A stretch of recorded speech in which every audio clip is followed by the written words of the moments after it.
রাস্তার পাশে চেয়ার নিয়ে বসা নরসুন্দরের কাছে চুল কাটাচ্ছেন এক বয়স্ক ব্যক্তি। একটু কাছে যেতে দেখা গেল তিনি আর কেউ নন, ভারতের প্রধানমন্ত্রী নরেন্দ্র মোদী। তবে রাস্তার পাশে কেন চুল কাটাচ্ছেন দুইবারের প্রধানমন্ত্রী, অথচ আশেপাশে নেই নিরাপত্তার দায়িত্বে থাকা কোনো ব্যক্তি? এই দৃশ্য দেখে যে কারো মনে প্রশ্ন দেখা দিতে পারে, আদৌ তিনি ভারতের প্রধানমন্ত্রী কিনা। হুবহু মোদির মতো দেখতে হলেও আদলে এই ব্যক্তি একজন অটোরিকশা চালক, নাম রশিদ আহমেদ।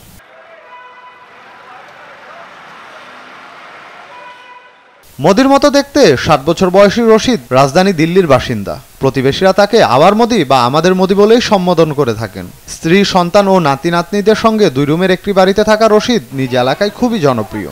মোদির মতো দেখতে বলে প্রায়ই তাকে পড়তে হয় নানা বিড়ম্বনায়। অনেকে আবার আবদার করেন ছবি তোলার। ये तो अभी जब चर्चा में जब मोदी जी आए हैं तो जब से और चर्चा हो गई है, ज़्यादा हो गई है। ये देखो एक मोदी जी ये आ गए, एक मोदी जी माँ है तो जरा जब से ज़्यादा और चर्चा हो गई। নিজের অটোরিকশায় করে প্রতিদিন বাচ্চাদের স্কুলে নিয়ে যান রশিদ। বাচ্চাদের কাছে তিনি মোদি আঙ্কেল নামেই পরিচিত।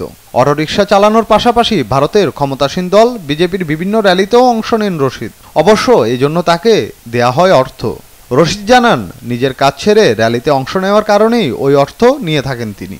प्रधानमंत्री तो अपनी जगह हैं, वो तो सबकी सुनेंगे, अच्छाई भी सुनेंगे, बुरे की भी सुनेंगे। শুধু রশিদ নন, হুবহু মোদির মতো দেখতে ভারতের আরও এক জনপ্রিয় মুখ গুজরাটের জগদীশ ভাটিয়া। নির্বাচনী প্রচারণা শুরুর পর থেকে তিনিও নিয়মিত অংশ নিয়ে আসছেন বিজেপির র্যালিতে। তবে এজন্য রশিদের মতো অর্থ নেন না মোদির ভক্ত জগদীশ।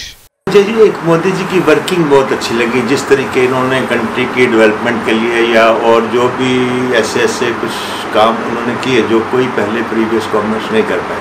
বিশ্বের সবচেয়ে বড় গণতান্ত্রিক দেশ ভারতে চলছে নির্বাচন। এই নির্বাচন উপলক্ষে নকল এই 2 মোদির চাহিদা এখন তুঙ্গে।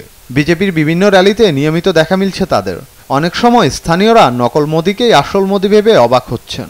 নির্বাচন ঘিরে মোদি যেমন ব্যস্ত, ঠিক একই অবস্থা তাদেরও।